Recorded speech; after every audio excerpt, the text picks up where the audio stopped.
I'm like in my hat, like and that's all it is. It's just like my nose starts sweating with my forehead. And I'm like,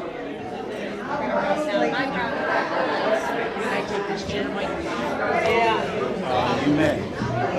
Thank you.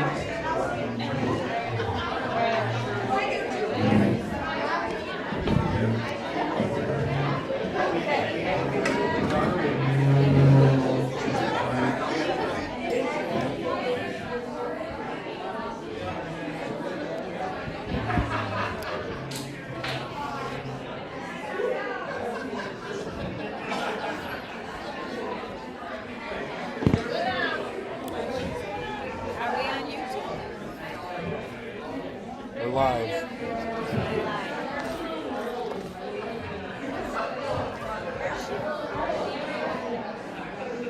I don't know.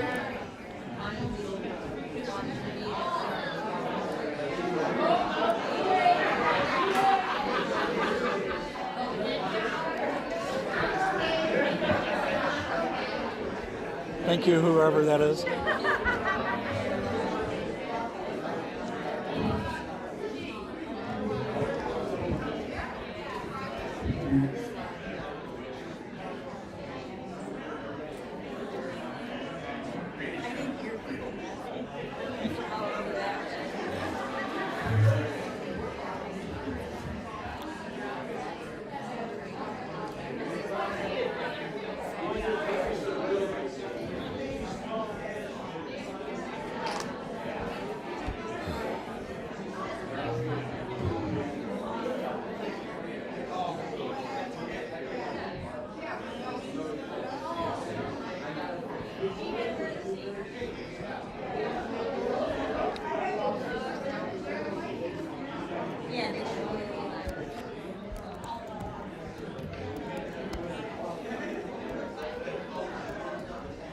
I'm like squishing you. Sorry.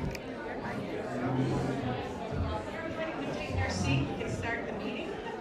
Thank you.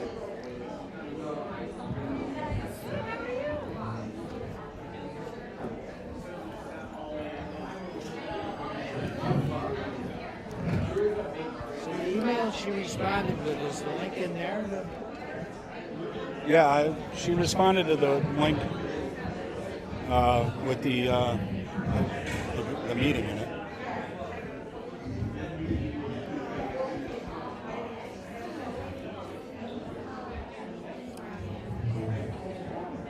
Oh, it shows it. Hello, everyone. Welcome Can I sit over here, or is to this the reserved?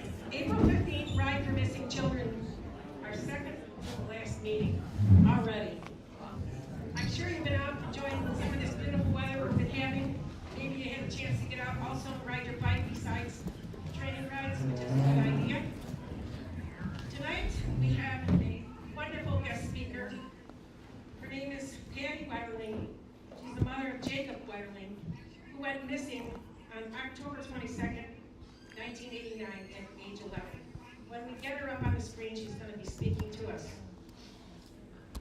Mike, you're going to have to give me the cue for that, okay? In the meantime, I can invite Jim up. He's not prepared. All right, never mind. Never mind. Forget it. Oh!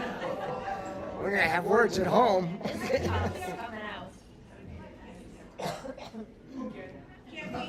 I'd like to invite Kathy Matthews up to the mic. Woo-hoo! She's got an announcement she needs to make to everybody. And then I will get into, after Patty and Jim, a few reminders. I think I'll be here a while.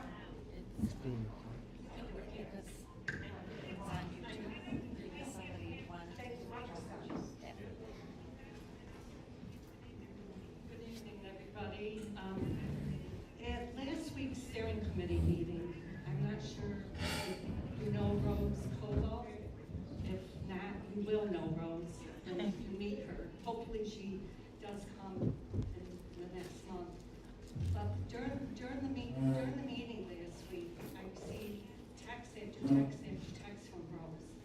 One of her best friend's daughters went missing on March 20th.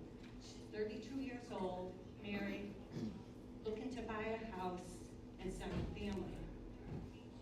Her name is Brittany. Well, it's a hyphenated, so do you want to Google it? We'll make it short. It's KRITIS-GARIP. Can you hear Kathy? Because she's very soft-spoken. Yeah, we can Yes. ask. Okay. Well, anyway, I received a phone call yesterday from Rose, just updating me on something she didn't find out until today. They found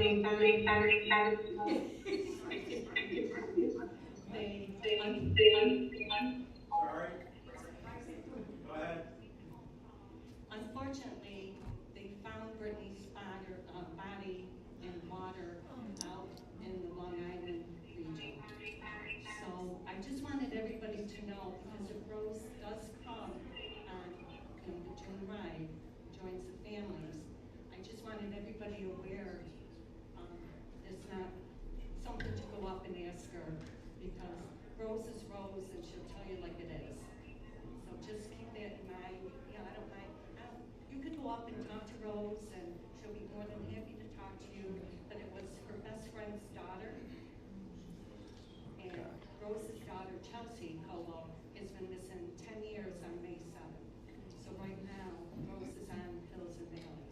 So just so, especially the ones that were at the steering committee, I'm sure if you mention it to somebody and mention it to somebody, and Rose makes the rounds. So just so you're aware that her best friend's daughter was from Monday night. Brittany was from Oyster Bay, and they located her Long Island Sound off of Lloyd Harbor. So if anybody's familiar with that area, just so you know. That's it. Thank you, Kathy.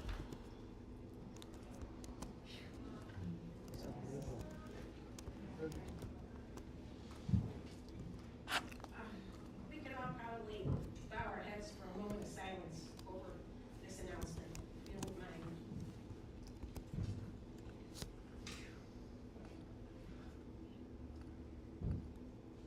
Thank you. Are we ready for Patty? Okay, Jim, you're up. Sorry.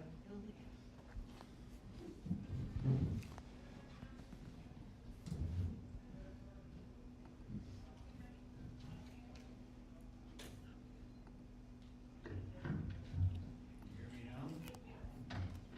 Good. Well, our first training ride was Saturday, April 4th. And now we've been working hard to plan for this ride since last October. And I'm not looking for any attaboys, but work is work, it isn't fun. I kind of get burned out about this time of year, but when I went to the training ride and saw all those folks, I got rejuvenated, and it was nice to be with the cool kids again. And that reminded me why we come back every year. But the ride isn't about having fun, although that's not a bad thing. We have a mission. I want to read a letter from a mother of a recovered missing child. Some of you have heard it, I've read this before. Some of you will hear it for the first time. At any rate, it will remind us of our mission and why we ride. Dear Frank, he was a chairman of our ride for many years, and ride for the missing members. I want to thank you for allowing me the privilege to attend this year's ride. Please don't be offended that it took me a month to get a thank you letter written. I needed time to digest my experience. I was moved in ways I did not expect, and I still can't describe some of my emotional experiences. Even after waiting several weeks, I doubt I will adequately express how grateful I am to all of you. Tears are pouring down my face right now, and I can't explain why. That has happened several times since the weekend. What I do know is that being there healed me somehow. It was a very personal encounter, and I came home a better person. It was a privilege meeting all of you because I believe you demonstrate the best in humanity. You taught me so much. I was reminded that most people are good and not ready to hurt my family. As a result of my trauma, because my daughter was victimized by an acquaintance from our loving church, I determined that I was too trusting to avoid being duped again. I built a wall of protection around myself and was very clever, hiding myself behind a facade of friendliness. During the weekend, my wall was dismantled. I don't know exactly how or why that happened, but I feel compassionate ways I wasn't able to experience before the ride. I guess I held residual anger, or fear that maybe that's what was lifted. I may never understand it all, but I'm so glad I participated. I still get a lump in my throat when I recall how hard the riders and volunteers struggle to press on despite the heat, sunburn, exhaustion, etc. I realize your difficulty was analogous to the struggles family experience when they try to salvage a family. Each of you overcame as if you were searching for your own child. It was a special thing to witness. I doubted whether I actually cared for others the way you cared for me. I suspect pain caused me to grow numb. I was amazed to see the sincerity and love you freely give away. You are such wonderful people to spend your free time making the world a better place. Thank you for your efforts. I will never forget looking out at the room filled with cyclists during the opening. I had memorized the talk, but I was completely thrown off by the realization that someone before me may have been responsible for Lindsay's recovery. I often read nursery rhymes to my children when they were little. One story suddenly came to mind. Mother Goose has a rhyme called The House That Jack Built, and the final verse reads, "This is the farmer sowing his corn, that capped the cock that crowed in the morn, that waked the priest all shaved and shorn, that married a man all tattered and torn, that kissed the maiden all forlorn, milked the cow with a crumpled horn, that tossed the dog, that worried the cat, that killed the rat, that ate them all, that laid in the house that Jack built." I'm definitely no poet, but I like the rhyme. I saw that several steps linked together to bring my daughter home. There was a father who started a ride that invited cyclists to raise the money, printed the flyer, was put in the store, that alarmed the driver who called police, that arrested the man who took the girl. That morning I was given the chance to see the dots connected, and it completely overwhelmed me. Only God knows who actually wrote for Lindsay, but somebody did. And she lives today because a person chose to care for a child. I feel like Frank Williams. Each of you gave to a family you may never meet, but I assure you, they are very grateful. You give hope to us all. Thank you. The opening was only the beginning. I think the experience was also almost like a spiritual retreat. I will never forget the whirring sound of wheels as the riders paid a silent tribute to fallen friends and loved ones. I watched riders pray, bow heads, wipe away tears, salute, etc. At that moment, I learned how loud silence actually can become. I stood still wondering what I would feel if my daughter had died. I thought of my close friends who still search after years of effort. I still recall the red faces dripping with sweat as they gave every ounce of energy for a cause to benefit children. I remember the beautiful wreaths against the green lawn, police standing at attention while holding the hand of a child. I felt so humbled to have my daughter alive. Why Lindsay survived when other children died is something I can't begin to comprehend. I'm no better than any other parent who suffered a different outcome. Yet Lindsay lives. The only comment I have is that I know it was a gift I am undeserving of. I could go on and on with other thoughts I had. My new friends and healed heart of things I will never forget. Thank you again for all that you do. I look forward to seeing you next year. Though I'm from Michigan, I would love to help with your efforts whenever I can. With deep affection, Carol Ryan.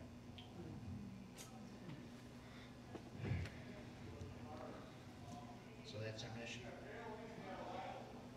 It's not just the missing children, it's the families they leave behind and the comfort and the care that we show to them. So, thanks for helping.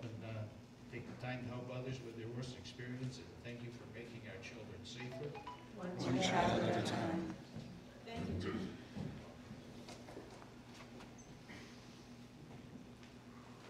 All right, Patty, we're almost ready for you.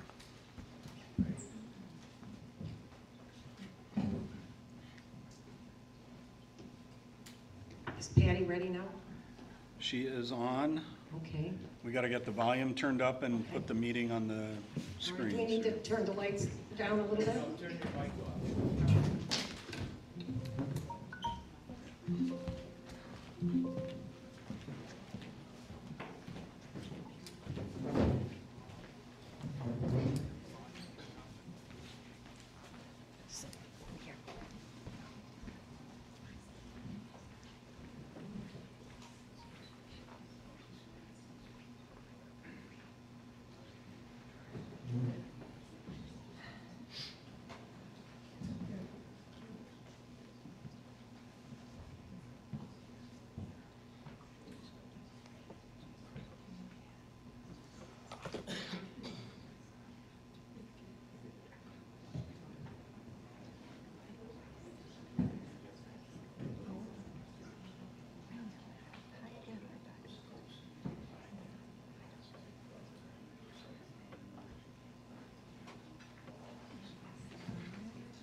I am, but I couldn't hear the last speaker.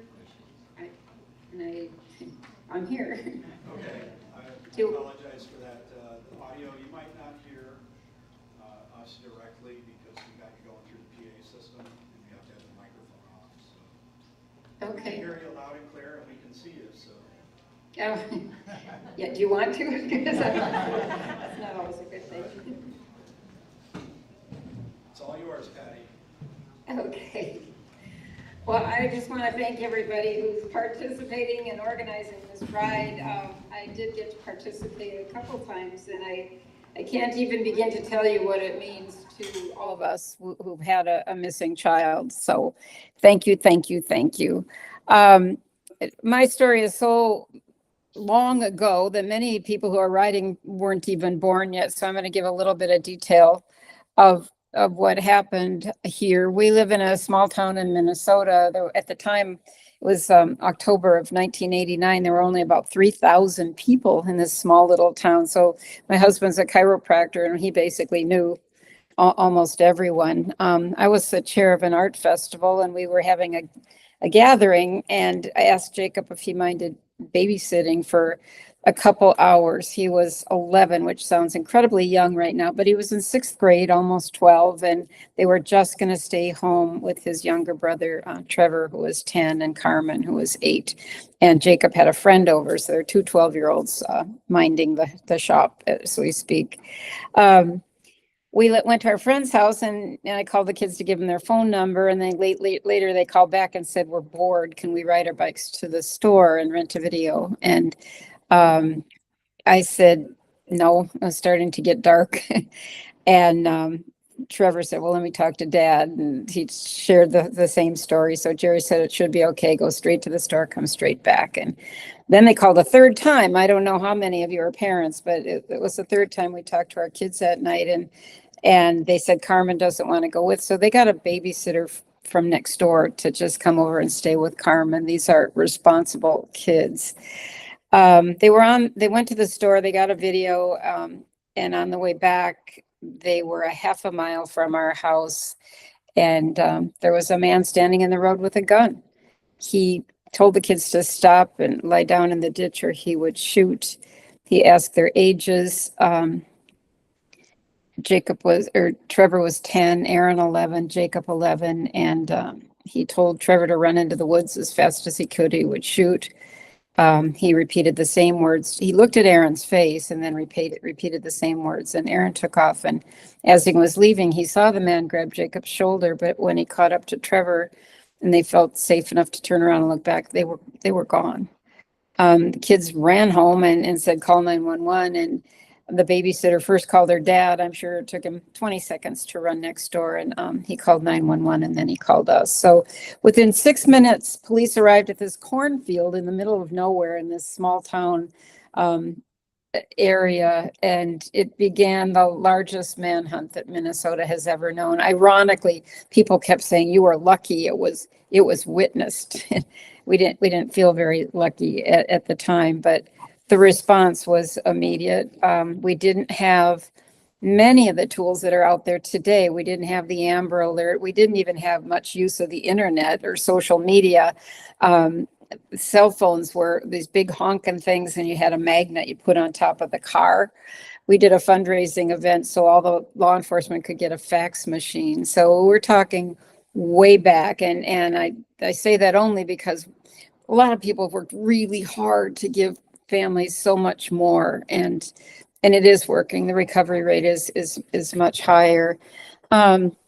One of my first calls was to the National Center for Missing and Exploited Children, and it was a life-saving call because I didn't know anyone. I was a stay-at-home mom. I knew nothing about victimization of children, and they quickly told us that the number one motive is for sexual purposes, and that was out of my realm of consciousness. Who would do that? Who would ever sexually assault a child? I had no idea. I was in shock for quite a while, and it was the National Center and our case manager and the local law enforcement. They didn't have the tools, but they created a multi-jurisdictional task force, and it was set precedents for many cases that sadly came after us. I just think it was so amazing to think about what happens when you have a missing child. The entire community, state, region, and nation rallied to try and help us find Jacob, and it's such an incredible feeling to just have all of these people coming together in today's world where it feels like people are pulling apart so much. I want them to rally around children again, and that's what you're doing with this ride is pulling together for a better, safer world for our kids, and that is so needed right now, because we need to make kids the focus again to build that better, safer world. What we were told by the National Center is the number one way kids come home is somebody sees their picture on TV. That was our main source of getting the story out, or hears about it on the news and sees a situation that doesn't look right and calls the police. And I was telling people all the time, trust your instincts. If you see a situation involving a child that doesn't look or feel right, call the police. If it were your child, you'd want somebody sticking up for your child. And that happened repeatedly in the search for Jacob. There was a family traveling in Texas, and they thought they saw Jacob. He looked scared and uncomfortable, like he didn't want to be with this guy. And they didn't know who to call. They were from Minnesota. They called the FBI in Minneapolis. And when they described the guy, the FBI agent knew who they were talking about. This guy had kidnapped kids before. Now who's he got? So with that information, they caught up with him in Flagstaff, Arizona, and clearly it wasn't Jacob. But one 12-year-old boy got to go home because people were aware and cared and trusted their instincts and called the police. So that's the world that we're trying to build, where people are caring and sticking up for the safety of all of our children. One of the things that happened with me is, this is hard. It was so dark, a sexually motivated crime against my 11-year-old son, and we didn't know who did it and where he was, and they were talking pedophiles and child molesters, and the language, everything was so dark. I was dying inside. I couldn't live in that world, and I had to make a decision to absolutely just to get out of bed. Some days that was all I did, was I got out of bed, and eventually I found my grounding, and I refused. It became a battle between me and the guy who took Jacob, and I refused to let that man take anything else. You can't have my family. You can't have my other children. You can't have my marriage. You can't have the world that Jacob knew and believed in. And that to me was so worth fighting for. He loved people. He trusted people. he had many friends, and it was the world that we want for our kids. And I wanted to fight for that. And so that became really the thing that kept me alive and going. And I still think that is what is worth fighting for. I started getting letters from kids, and I can't even believe, I mean, I can't begin to tell you how much they meant to me. Their perspective on life is also part of that world that Jacob knew. And one of them, wrote, "I'm looking too," and she made the O's into I's. And they sent rainbows and hearts and sunshine and um, just messages. It's like the song is to Jacob and mom and dad. It's called "I Love You." And it's just like, can't find Jacob, but there's one thing I can do is find him in my heart and love him. And it meant a lot to me. This boy Dalton was in second grade, and he said, I hope Jacob comes home soon. And he said, my uncle died, and my dog died too. And if Jacob's in heaven, he can play with my dog. And I was like, this second grader gave me this vision of a world that I could live with. So I want to also let you know that the ride is not just for missing children and not just for searching parents. And it's for every child. The impact of on a community is just so big. That with Sarah Ann Wood and the Molly Bish. I know so many children around the country.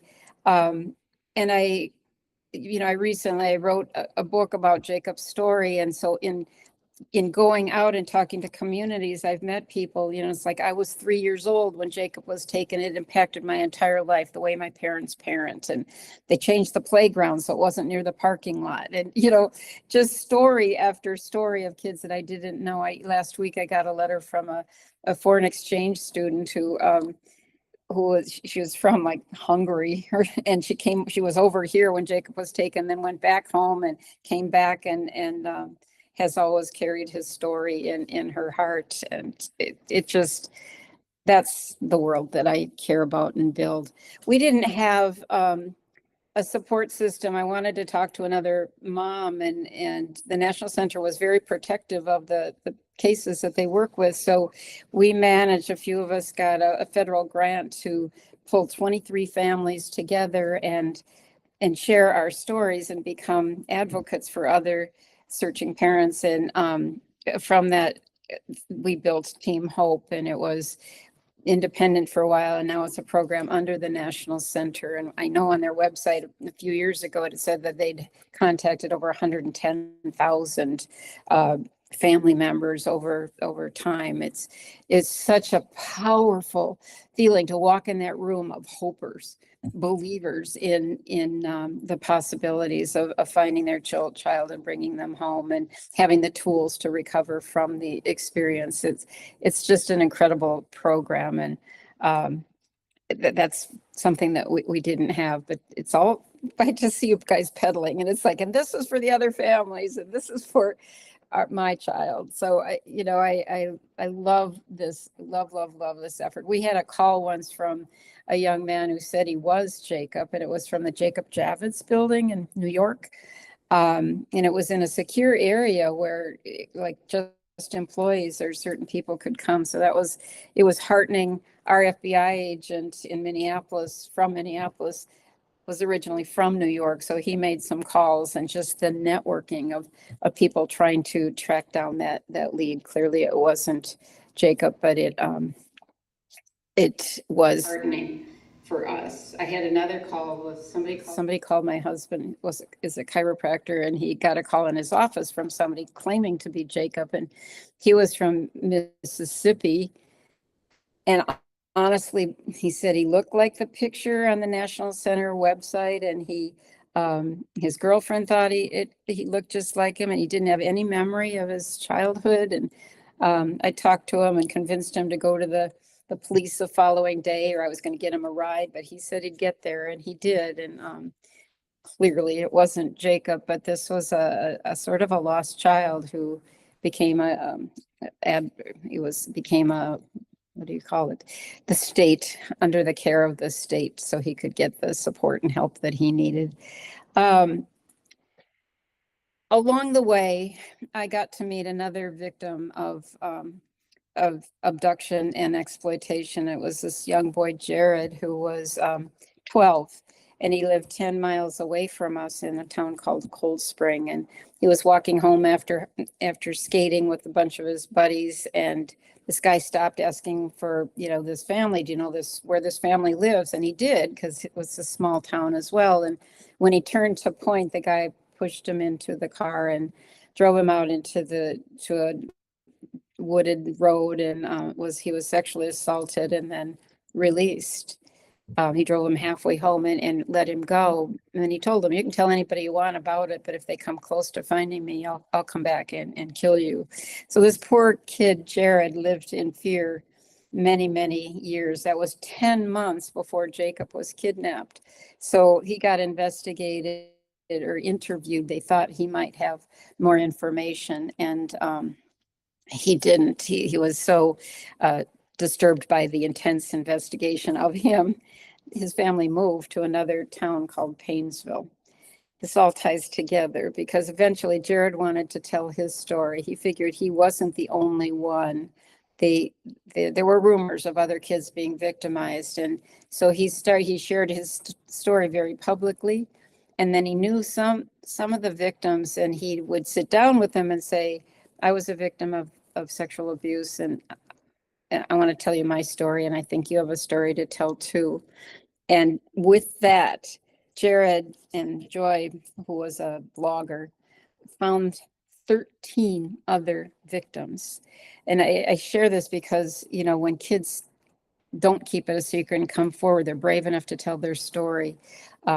That's how we got answers between those 13 kids, and they reran Jared's snowmobile suit he was wearing that night. They DNA connected them to his abductor, who ultimately was the guy who took Jacob too. And so when they arrested him, he made a plea bargain to tell us where Jacob was. So because of the bravery of this victim coming forward, and it's the heightened awareness that gives parents the opportunity to talk to their children about this, and gives kids the connections to people that they can share their story with, which is what got us answers. So the prevention work is absolutely critical.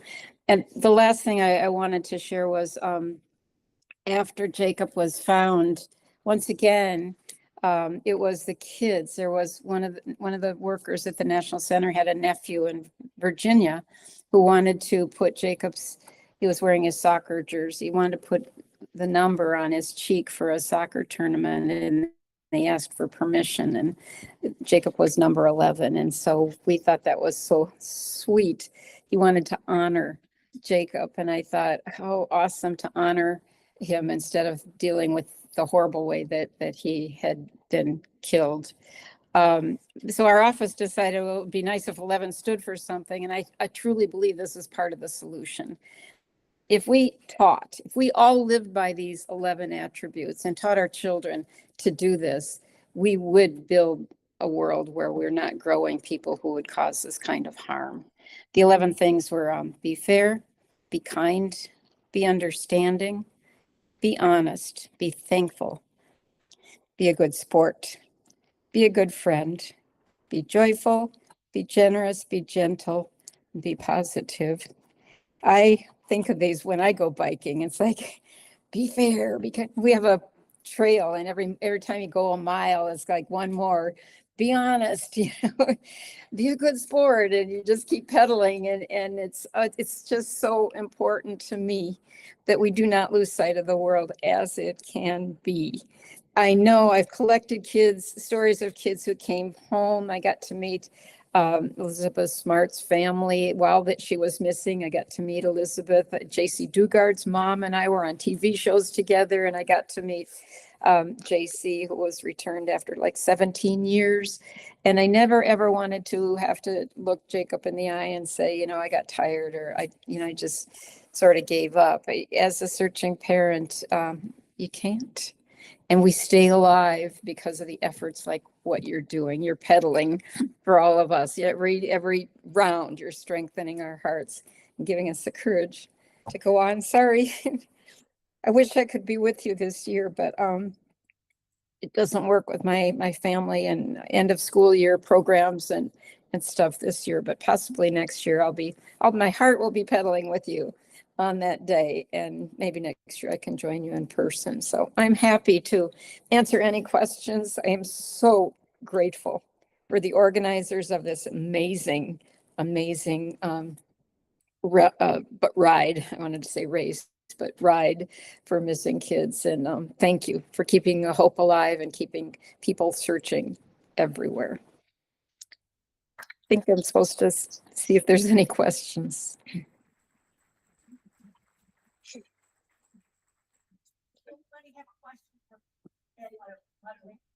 Can she hear us now, Mike? Yeah, she can hear you through the left. Raise your hand. Did you hear all the applause for you, Patty? Oh, no, I didn't, but thank you. Do it again. We'll do it again.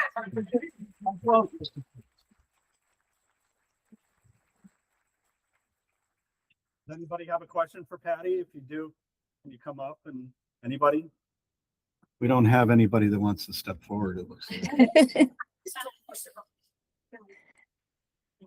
Patty, we thank you so much for your time and thank you for joining us. Thank you, and best of luck to all of you on the ride. I'll be with you and I'll be following as best I can. So thank you from the bottom of my heart. Thank you. Thank you.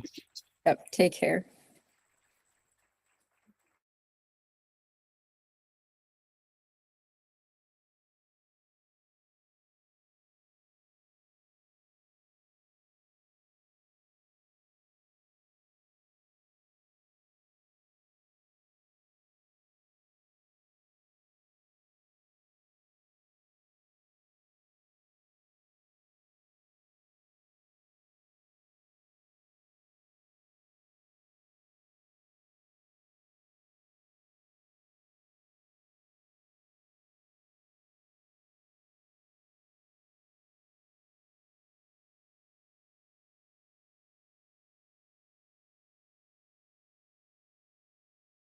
Mention the name. They would really appreciate it. Jim? When Patty was here, she gave us all pins with number 11 on them. And a lot of people still wear them in the pack. A lot of people weren't around at the time. We're going to try to get more number 11 pins. But what we're going to do this year is either the rest stop or the finish of the ride. We're all going to get together. Lift the mic up higher. We're all going to get together, take a picture of all the riders, all the volunteers, and we're going to send it to Patty. So don't go running away. Hey, Jim, Yes. you know, she talked about the path she rides on, and every mile she remembers one of those phrases. Have we ever thought about going to the Rayho Trail and seeing if they would let us put up signs every mile with one of those phrases? I think it would motivate people and interest people. Do you understand what I'm saying? I do. This could be a project. I don't know if it's 11 miles long, I'm not sure how long it is. But You could put 5 on one side, 6 on the other. it's 3 miles. Think about that. It's a good idea. Good visibility.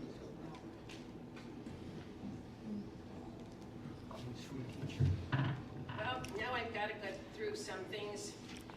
There's just a few reminders. Ride day. The shepherds are going to tell you this. You ride 2 by 2 always. You pass always on the left. You call out any obstacles that you see, holes, all that stuff. You're going to hear it until you go to bed. At each school, this applies. When we leave the school, when we leave, elevate. When we get there, you're going to go in, find your bike, check the tires, make sure they're still inflated, bring it outside, and put it with another bike 2 by 2. Is that clear? 2 by 2. You don't want to bunch up like a bunch of cattle trying to get out of there, and it's dangerous. So you please, we're asking you to ride 2x2 always. Does anybody have any questions about that? Good. I'm going to bring it up again at the next meeting. Make sure you have a regulation water bottle with you and full of water. And if you have medications, please make sure you carry them with you. All right. At Elevate, we are not allowed to wear bike shoes in the gym. You'll have plenty of time to take care of your personal needs and get your shoes on and go out and get to your bike for departure. If you haven't already taken your bike to a bike store to have it checked out, please do so. Right? You don't want to have any problems with your bicycle on ride day.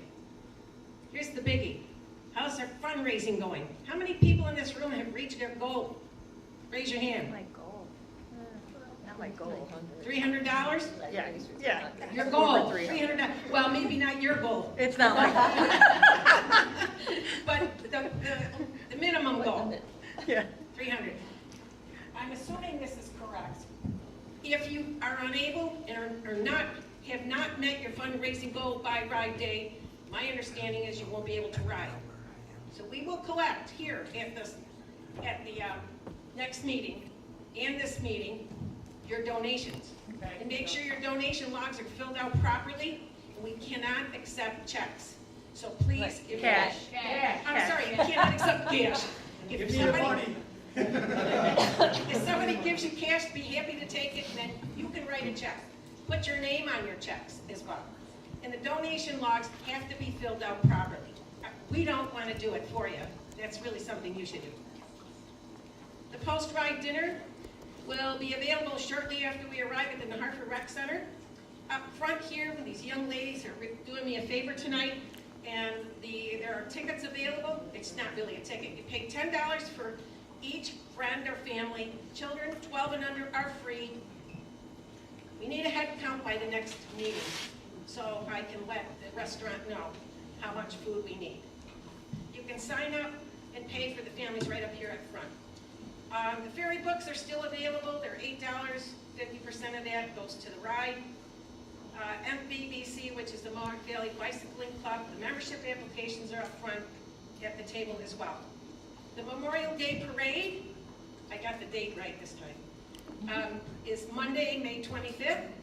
Meet at the New Hartford Rec Center between 6 and 6:15, right near the Dollar General. The parade begins at 7. All are welcome. Bring the kids, bring your friends, bring the volunteers, riders. Don't forget the dog. Bring candy if you wish to pass out.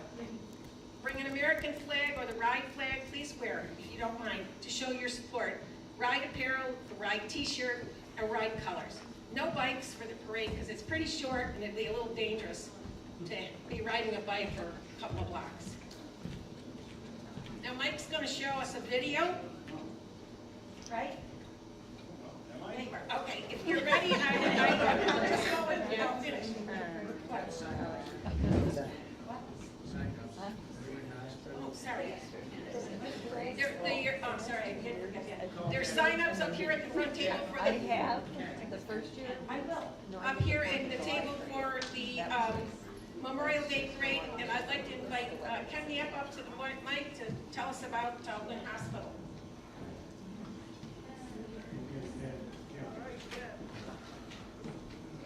Yay!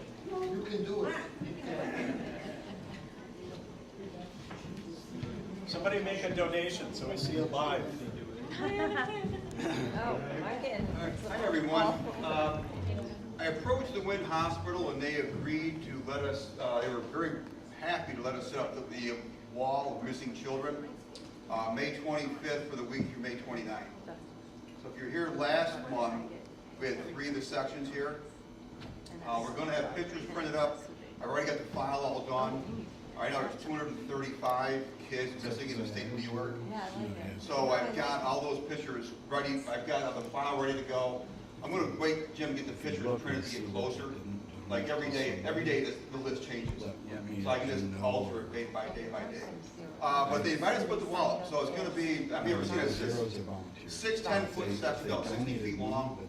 So it's gonna be right in the front of the Wind Hospital. If you haven't been there, you've got the auditorium, the police station, and you see that front as you go by. It's right in there. It's on that first floor. There's a cafeteria there, and there's probably a good 100-foot section right there that we can set the wall up in. What I thought would be nice though is how the wall was set up. It's gonna have a picture of every one of those kids would be there right from the first one on that list was 1955 actually. It was May 25th, 1955, which is kind of interesting. But all the way up through to current. But I thought it'd be nice if we had some people there, volunteers, during the day. Probably mostly hospital employees will be down looking at it. There's a lot of employees there, people visiting too as well. We have some people to show up, volunteers, just to hang out and interact with people and talk to them. Because people ask, why is there still a person on this wall from 1955? Say, because there's still closure to be done. So there'll be questions that'll be asked, I'm sure, by people. It'd be nice to have someone that could be there maybe to answer a question or two. Never have trying to find one.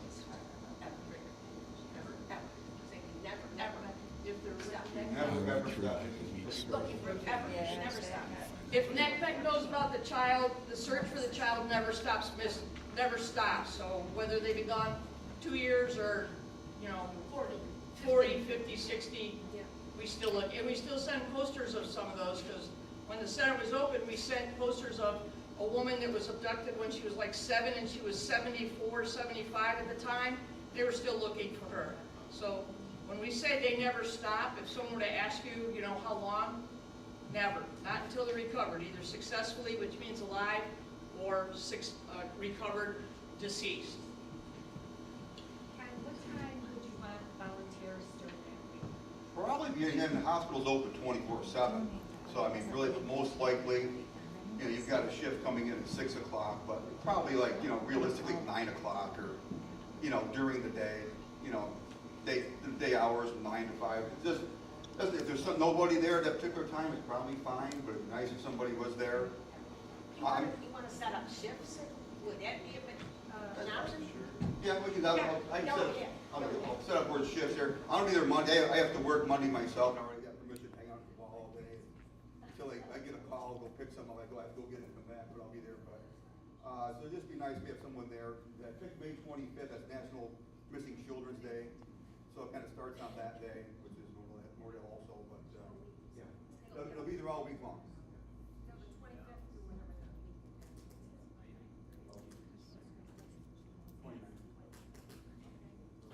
Volunteer, please do so. It'll be a good vehicle, I think, for the ride. You get a good exposure.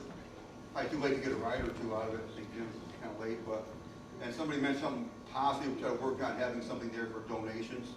We can work on that maybe too. Yeah. If someone offers, take it. Never say no. I mean, we need it. If you want to take their name so you can send them a thank you note, that's good too. Can you have that QR code for them that they can just scan like on a poster? And they can If anybody knows how to do that, I don't. because as far as you got what through the Mike, was it still Give Butter? What are we doing this year? Is it still through there? Yeah, Give Butter. Is it possible to get something like a QR code where someone wants to just walk up to it? We put that code up? No, to put it in the hospital. Like that right there? just like That's that. Yeah. Okay, so that will go to a general fund. It won't credit a rider, Okay. just so you know. Which I think is a fair way to, absolutely. Yeah, and so I think we put that up there on one little wall, and they can just walk up, we can alert them to that, they can just, scan it on their phone at their leisure. We also have a PayPal QR code that we could give you. If I get that information printed and put it up there, then it could be, Okay, work for us. Yeah. Okay. I'll get you both. Okay. We need any Yeah, sort that's of the one I just showed. authorization for that standing. I don't believe so. I'll find out for sure. Yeah. Just gotta come in and go through security, patch it down. This is just walking, it's just. Yeah. So, no, should not have to have. it'll be a good. Wear a shirt, wear a. Yeah, ride apparel, wear ride apparel, if you haven't volunteered, wear ride apparel. So, Thanks. Karen has something she wants to mention. Okay, we have some interest in getting more of our flags for people that had never been able to purchase one, but they are expensive, and we only order them if we really think that we can sell them, because they are expensive. And I think X number of years ago when we did this, they were probably $40 or $50 a person. I don't remember. But just a show of hands, if anybody here might be interested or knows somebody that might be interested, whether or not we should go ahead and look into this. Okay, all right, we'll do that. We'll keep you posted. Yeah, and the flag is just like this, right? Yeah, only darker because it's Yeah, not this is faded. faded. Hey, that's a lot of use. Thank you, Karen. Thank you, Karen. Thank you. I want to get you out of here by 8 o'clock. So, our last meeting is here, obviously, the 20th of May. We encourage everyone to attend that meeting due to a number of reasons. One is they're going to share the latest ride day information, probably review the route so you can see where we'll be riding, right? Bill, you'll have it ready by then? Please? All right. We'll be sharing any information, and so will the shepherds. And right now, before I finish, I would like those shepherds in the room to please stand up, because you deserve a hand of applause. Please stand up, shepherds.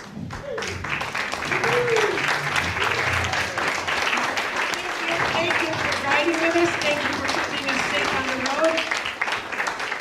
You guys are great. Unfortunately, I received an email today that our guest speaker for the May meeting is unable to make it due to a schedule change. So I'm going to count on Bill to do all the talking. How about that, Bill?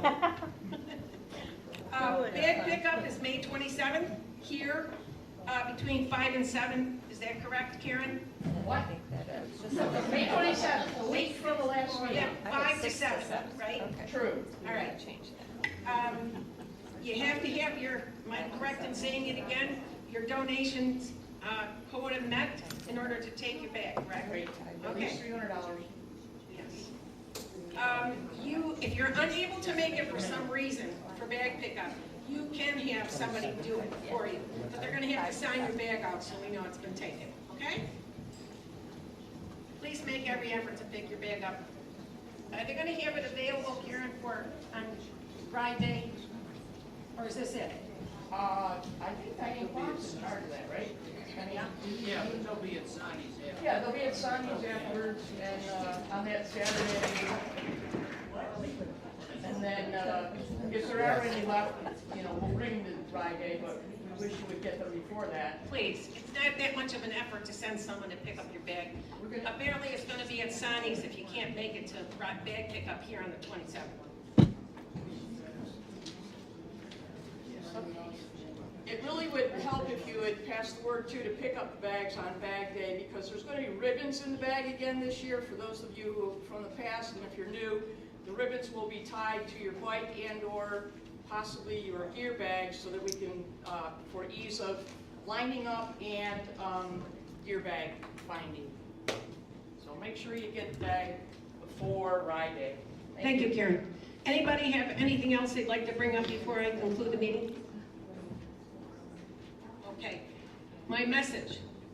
Please remember, we're one team for one mission, to make our children safer, one child at a time. Thank you all for coming and look forward to seeing you next month.